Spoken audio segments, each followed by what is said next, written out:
everybody, and welcome to episode 4 of Controversial Conversations. And today's topic is on domestic violence. And usually I give my opinion on all of the topics for the controversial conversations, but for this piece, I'm going to give my advice on the topic. And my first piece of advice is call the domestic violence hotline. And I'll drop that number below for anyone who is interested in calling that hotline or they need to call that hotline. Not interested, but you can donate. So if you are interested, go ahead, call the hotline to donate. Um, if you're currently going through a domestic violence situation, I highly encourage you to seek help. Like, go call that hotline, seek help. Or if you don't want to call the hotline, then try to find someone you know that you can talk to about that situation. And I know that'll be difficult because no one wants to openly go to someone and say, hey, this person is seriously damaging me. But just try to build up that inner strength, that inner courage to actually speak on that subject and actually speak out and tell people your story.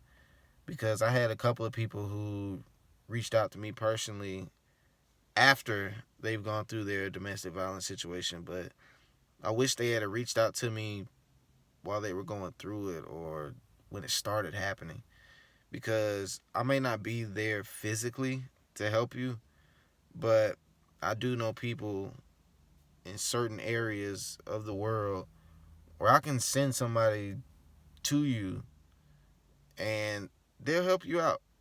They have no problem with that. And man, I just wish that people would just reach out, because you'll never know when someone can help you out and make your situation better. Like, you don't know who I know, you don't know who the next person knows that can actually help your situation. And a lot of the times, the people who are the abuser, they come from, like I said in episode 1, they come from that broken home, that broken family, and they probably internalized all of their feelings and all of their anger. And what was probably shown to them at a young age was that, hey, I might beat the crap out of you, I might do this and that, but I love you. And in turn, when they get in a relationship and they're with that person that they love, that is what was shown to them, is that, hey, I'm gonna beat the crap out of you, and all of this is out of love. I love you. I'm sorry. I didn't mean to do it. It won't happen again. And then it happens again. And then it happens again and again and again. And a lot of those people just mentally, they get messed up and they're like, well, he or she loves me. They're doing this because they love me. And it's like, no, that's not love. Like, that's domestic violence. That's abuse. That's something that will damage your health in the long run, because you take enough blows to the head or to certain parts of the body, you're not here anymore. You're gone. And that's not love. Love is physically not going to kill you, but emotionally it can kill you. And I say that because, like, you'll see people who are like well in their 80s, 90s, and they can be with the same person since they were like 25. That's that old school love. They can be with that same person till they were like since they were like 25, and now they're like 80 and 90, and one of them dies, and then it's like 2 months later the other one dies, because emotionally that heartbreak is just too much for the body. But physically they can be fine. Physically they can be like, yeah, I'm good. It's life. But emotionally they can just be deteriorating, and that's what domestic violence is. It's that love that deteriorates you on the inside, and it's hard for you to love again. It's hard for you to bring that emotion out again, because you don't know what the next person's going to do. And once you get out of that situation, and it just makes people kind of like bitter emotionally. Like, once you get over that hump and Only reason I say it makes that person bitter is because some people don't forgive that easy. And that's another step into getting over the hurdle of domestic violence, is that you just need to forgive that person. And it's easier said than done, but just reach down to your inner self, and just try to motivate yourself to be a better person, and just, forgive your past and forgive your decisions, because domestic violence not only affects the two individuals involved, it affects everyone that's around you, because you start to look at people different. You start to catch different vibes with people, and it all stems from there. Like that was the seed that was planted. But once you start forgiving, you'll start to grow, and you'll outgrow all those people who either you feel done you wrong, or you feel powerless.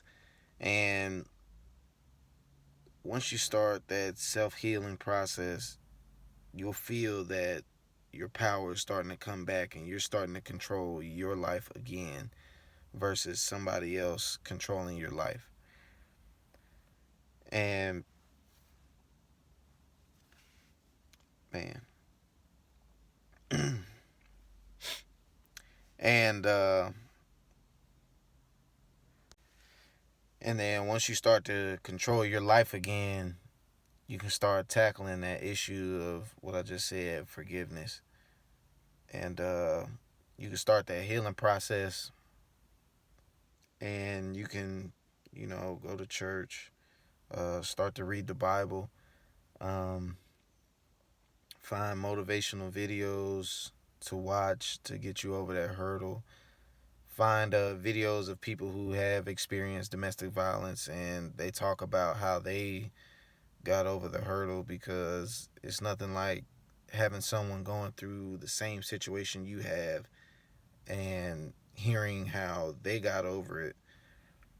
And everybody's situation is not the same, and someone can either have a worse history of domestic violence than you, or yours might be more worse than theirs. And and together y'all can grow. And or if it's just like somebody who's a motivational speaker and they've been through domestic violence, you might not help them grow, but they can help you grow, because they're giving you inspiration, they're giving you words of encouragement, words of wisdom to get through your situation. And that is kind of what I try to do to the people that I personally know, is give them that inspiration, give them that courage to say, hey, you might be in a hole right now, but if you continue that healing process, and seeking help and finding words of encouragement, or finding things that encourage you, then that'll make your life that much better and that much easier, because you're getting over that hurdle, and you're putting that experience in the back of your mind, and you're forgiving that situation so that it's an afterthought. And you'll never forget it, because it's going to stick with you, because that person scarred you emotionally, so it's going to stick with you. But how heavy it sticks to you depends on your forgiveness of the situation, and you finding yourself again, because you were on a lost path, so you finding yourself again and understanding the emotional state that you were in and everything that you were going through. And just to know that, hey, just because you experienced this does not mean that anyone's gonna look at you different. I personally want anyone who has been through this situation to know that it's okay. Like, you've gone through it. That part of your life is over. Just continue to stay focused, stay blessed, and continue on your mission of what you want to be in life. And if anybody who's gone through that situation, and you don't have anybody to talk to, you can talk to me. You can private message me and I'll give you words of encouragement. Um, this subject was near and dear to my heart, so I kind of got choked up on the video. That's why you see that long pause. But yeah.